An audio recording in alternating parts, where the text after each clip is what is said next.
Hello పిల్లలారా, ఈరోజు మనం ఒక అద్భుతమైన కథ వినబోతున్నాం. ఇది ఒక నమ్మకమైన ఆవు కథ. ఒక ఊళ్ళో ఒక ఆవు గురించి.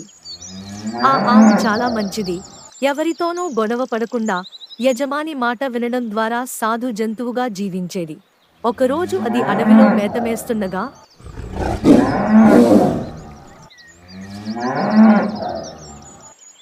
బాగా ఆకలితో అటు వచ్చిన పులి కంటపడింది. పులి ఎంతో అందంగా బలంగా నిగనిగలాడుతున్న ఆవు చూడగానే అప్పటివరకు ఆపుకున్న ఆకలి ఒక్కసారిగా విజృంభించి ఆవుపైకి దూకబోయింది.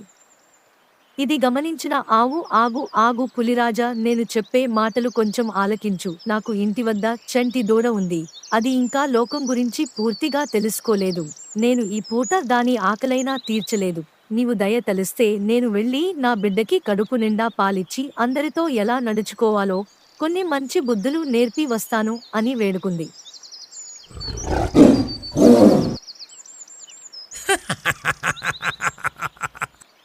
ఓహో, ఎంత నమ్మకంగా పలుకుతున్నావు. చేతికి దొరికిన ఆహారాన్ని వదలడానికి నేనేమన్నా పిచ్చిదాన్నా? చాలా ఆకలి మీదున్నాను. నీ మాయమాటలకి పడిపోయి నిన్ను వదులుతాననుకున్నావా? అయ్యో పులి రాజా, నన్ను నమ్ము, నేనెప్పుడూ అసత్యమాడలేదు. నువ్వు దయ తెలిస్తే వెళ్ళి నా బిడ్డకి కడుపు నిండా పాలు ఇచ్చివస్తాను. నిన్ను మోసగించి నేను బతకగలనా? అయినా ఆ అసత్యపు జీవితం నాకు ఏల ఆకలితో అలమటిస్తున్న నీకు ఆకలి తీర్చడం కన్నా పుణ్యకార్యముందా? నన్ను నమ్ము.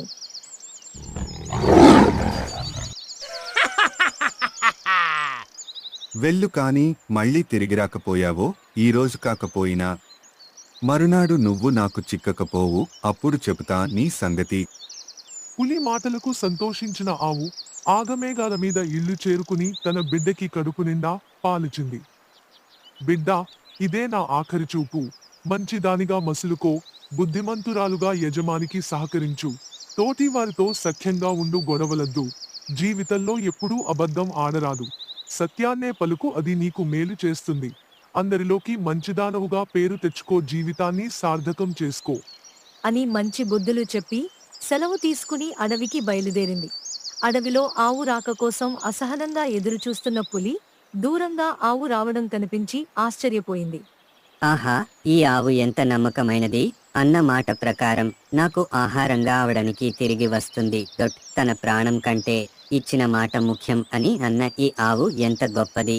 ఇలాంటి సత్యవంతురాలిని చంపితే నాకు పాపం తప్పదు. ఓ మహోత్తమురాల, నువ్వు ఎంత సత్యవంతురాలివి. ఇచ్చిన మాట కోసం ప్రాణాలు లెక్క చేయక నాకు ఆహారం అవ్వడానికి వచ్చిన నిన్ను చంపితే నాకు మహా పాపం చుట్టుకుంటుంది. నిన్ను హేళన చేసినందుకు నన్ను మన్నించు. నా ఆకలి ఈరోజు కాకపోతే రేపు ఏదో విధంగా తీర్చుకుంటాను. నువ్వు ఇంటికి పోయి నీ బిడ్డతో హాయిగా జీవించు.